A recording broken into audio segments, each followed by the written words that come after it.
সম্মানিত মুহতারাম হাজিরিন, হযরতে মুসা কালিমুল্লাহ, হযরতে মুসা আলাইহিস সালাতু ওয়াস সালাম রব্বে করিমকে ফরিয়াদ জানালেন। আল্লাহ পাক রব্বুল আলামিনকে বললেন, হে আল্লাহ তাআলা, আমার হাওয়ারি সঙ্গী সাথী কে হবে? আমি একটু জানতে চাই। হে আল্লাহ, আমার সাথী সঙ্গী কে হবে? আল্লাহ পাক রব্বুল আলামিন মুসা আলাইহিস সালাতু ওয়াস সালামকে ডাক দিয়ে বললেন, ও মুসা, তোমার সাথী সঙ্গী যিনি হবেন তিনি হচ্ছে একজন কসাই, তিনি হবে তোমার সাথী সঙ্গী। হযরত মুসা আলাইহিস সালাতু ওয়াস সালাম অবাক হয়ে গেলেন। আই রাব্বি কারীম, আয় আল্লাহ, আমার যিনি সাথী সঙ্গী এবং জান্নাতে আমার সাথে যিনি থাকবেন, অবস্থান করবেন, তিনি একজন কসাই। তাহলে আল্লাহ, আমার মনের ভিতরে একটি কৌতূহল জাগলো। মুসা আলাইহিস সালাতু ওয়াস সালাম বলতেছেন, ইয়া রাব্বি কারীম, আমি সেই ব্যক্তির সঙ্গে একটু সাক্ষাৎ করতে চাই। আমার সাথী সঙ্গী এবং জান্নাতের হাওয়ারি হবে, আমার সাথে থাকবে, আমি তাকে একটু দেখতে চাই। আল্লাহ পাক রব্বুল আলামিন মুসা আলাইহিস সালাতু ওয়াস সালামকে বলল, ও মুসা, চলে যাও আমাকে একটি বাজারে, সেই বাজারে যেয়ে দেখতে পাবে, তুমি দেখো একজন যুবক, তিনি গোস্ত কাটতেছে। একটা ছাগলকে তিনি জবাহ করলেন। জবাহ করার পরে ছাগলের যা গোস্তগুলো হয়েছে, মুসা আলাইহিস সালাতু ওয়াস সালাম তিনি সবগুলো সেই বাজারে গেলেন। বাজারে যাওয়ার পরে দৃষ্টিপাত করলেন, একজন যুবক তিনি ছাগলকে জবাহ করলেন। জবাহ করার পরে যতগুলো গোস্ত হলো, সব গোস্তগুলো বিক্রি করলেন। কিন্তু মাথা থেকে নিয়ে পা পর্যন্ত সবচাইতে আকর্ষণীয় এবং পছন্দনীয় ভালো যে গোশটা, সেই গোশটা তিনি রেখে দিলেন একটা সুন্দর একটা জায়গাতে, তিনি রেখে দিলেন। মুসা কালিমুল্লাহ তিনি দেখতেছেন ওই যুবক সব গোশতগুলো বিক্রি করে দিলেন। গোশতগুলো বিক্রি করে দেওয়ার পরে অবশিষ্ট কিছু গোশত তিনি রেখে দিলেন। সবচাইতে ভালো গোশত এবং নরম গোশত এবং সবচাইতে প্রিয় যে গোশতটা, সেটা তিনি ওই ছাগলের কাছ থেকে একটা অংশ তিনি রেখে দিলেন। রেখে দেওয়ার পরে তিনি পুতলাতে করে যখন পথ চলতেছে, মুসা কালিমুল্লাহ তিনি একজন আল্লাহর পয়গম্বর, তিনি মুসাফিরের ব্যাস ধরে ওই যুবককে যে বলল পথে, ও পথিক ভাই, আমি পথ হারিয়ে ফেলেছি, আপনি কি আমাকে থাকার একটু জায়গা করে দিবেন? আল্লাহ পাক রব্বুল আলামিনের বান্দা ওই যুবক তিনি মুসা কালিমুল্লাহকে বাড়িতে নিয়ে গেলেন। আল্লাহর যুবক, আল্লাহ পাক রব্বুল আলামিনের বান্দা, আল্লাহ তাআলার বান্দা ওই যুবক তিনি জানতেন না যে মুসা কালিমুল্লাহ হঠাৎ করে তিনাকে মেহমান হিসেবে বাড়িতে নিয়ে গেলেন। নিয়ে যাওয়ার পরে তিনাকে একটা রুমে থাকার জায়গা দিলেন, কারণ বাসস্থান দিলেন, তিনাকে থাকার একটা স্থান দিয়ে দিলেন। মুসা কালিমুল্লাহ ওই যুবকের সব কাঠগুজারি গুলো তিনি কি করতেছেন, দৃষ্টিপাত করে সব বিষয়গুলো তিনি উপলব্ধি করতেছেন। মুসা কালিমুল্লাহকে এক জায়গাতে রেখে দিলেন। কিন্তু মুসা আলাইহিস সালাতু ওয়াস সালাম দেখতেছেন ওই যুবক কি করলেন। ওই যুবক বাড়িতে তিনি যে গোস্তগুলো নিয়ে গিয়েছিলেন, সেই গোস্তগুলোকে তিনি ছোট ছোট করে টুকরো করলেন। টুকরো করার পরে এরপরে ওই যুবক সেগুলোকে রান্না করলেন। রান্না করার পরে তিনার বৃদ্ধা একজন মা ছিল, সেই মাকে তিনি নিয়ে আসলেন। নিয়ে আসার পরে তিনি গোসল করাইলেন। গোসল করানোর পরও তিনি ভালো পোশাক পরিধান করাইলেন।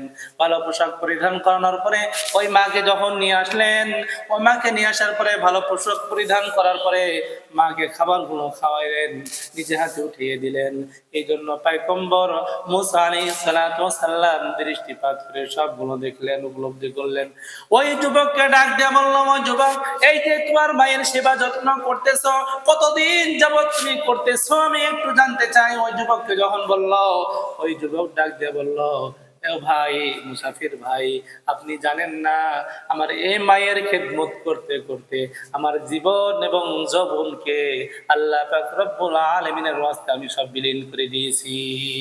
हकीकत से तो दुनिया बेखबर है, दुनिया की नुमाइश पर नजर है, नुमी गोयन किस दुनिया जुदा बाश बहर करे के बाशी बा खुदा बाश अल्लाह ताबुदू इल्ला इय्याहु बिल वालिदैन इहसाना আল্লাহ পাক রব্বুল আলামিন 14 বছর আগে আয়াতে কারিমা নাযিল করে জানিয়ে দিলেন, আমার বান্দারা একমাত্র রব্বে কারীমের ইবাদতের পরে আল্লাহ পাক রব্বুল আলামিনকে খুশি করার পরে যদি কোনো ইবাদত থেকে থাকে রে বান্দা, এক নম্বর দ্বিতীয় নম্বর স্তরে যে চলে আসতেছে যে স্টেপটা, সেটা হচ্ছে তুমি তোমার বাবা এবং মা যদি বেঁচে থাকে সেই বাবা মার বেশি বেশি খেদমত করো।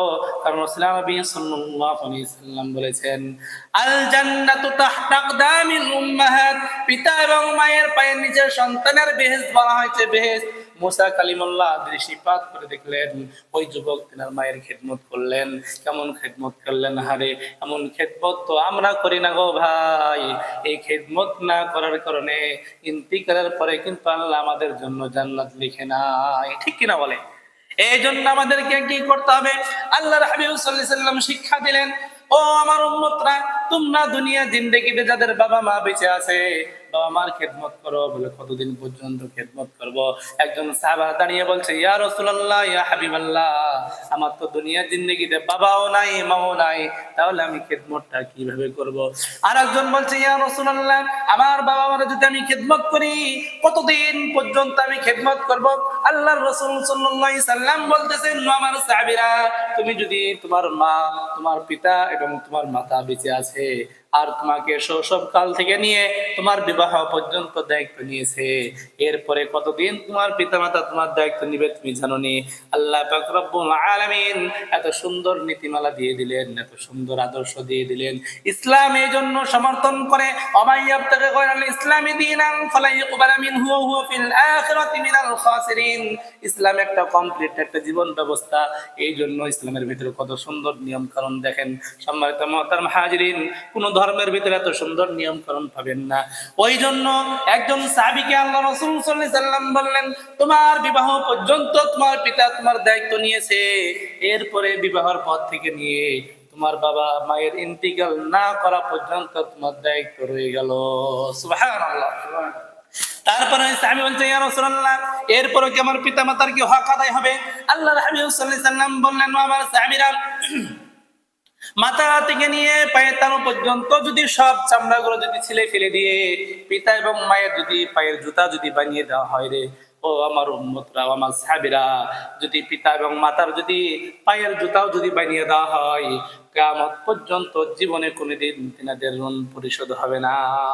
হাকিকত সে তো দুনিয়া বেখবর হাই, দুনিয়া কি নুমায়শ পর নজর হাই, নমি গুয়াম কেস দুনিয়া জুদাবাস বাহার কারে কে বাসি বা খোদাবাস। এই যে মাহে রমাদানুল মুবারক মাস এসেছে, এই মাস থেকে আপনাকে আমাকে শিক্ষা গ্রহণ করতে হবে। যাদের বাবা নাই এবং মাও নাই, এই মাসে বেশি বেশি দান সৎকা করেন, বেশি বেশি দান করেন, বাবার উদ্দেশ্যে করে বেশি বেশি দান করেন, মসজিদে দান করেন, মাদ্রাসায় দান করেন। এমন আল্লাহর বান্দা রয়েছে, এমন এতিম সন্তান রয়েছে যার দুনিয়াতে বাবাও নাই মাও নাই, এমন আল্লাহর বান্দা রয়েছে এক বেলা খাওয়ার মতন সুযোগ রয়েছে, সমর্থন রয়েছে, কিন্তু আরো দুই বেলা যে খাবে সেই সম্পদ বা যে সেই অর্থ তার কাছে নেই। এই জন্য তাদেরকে সহযোগিতা করেন আর মনে মনে নিয়ত করলেন, আয় রব্বে কারীম, আমার বাবাকে হারিয়েছে, আমার মাওকে হারিয়েছি, এই জন্য আল্লাহ তুমি তাদেরকে জান্নাতে উচ্চ মাকাম দান করে দেন। আল্লাহ পাক রব্বুল আলামিন সন্তানের দোয়া কারেন্টের মতন আল্লাহ তাআলা সঙ্গে সঙ্গে কবুল করে নেন, বলেন সুবহানাল্লাহ। এই জন্য সম্মানিত মুহতারাম হাজিরিন, পিতা মাতা যাদের বেঁচে রয়েছে, আল্লাহর হাবিব সাল্লাল্লাহু আলাইহি সাল্লাম বললেন, না ইন্তিকাল করা পর্যন্ত তাদের খেদমত চালিয়ে যাও, যতদিন পর্যন্ত না মারা যাবে ততদিন পর্যন্ত খেদমত করো। ওই জন্য মুসা কালিমুল্লাহ তিনি সেইখানে মেহমান হিসাবে যে দৃষ্টিপাত করে যে জিনিসগুলো দেখলো, ওই যুবককে বলতেছে, কতদিন পর্যন্ত তুমি এখানে মায়ের খেদমত করতেছো? তিনি বললেন, ভাই, আপনি তো মেহমান মানুষ, আপনি কি বুঝবেন, একদিন এসে আপনি কি বুঝবেন?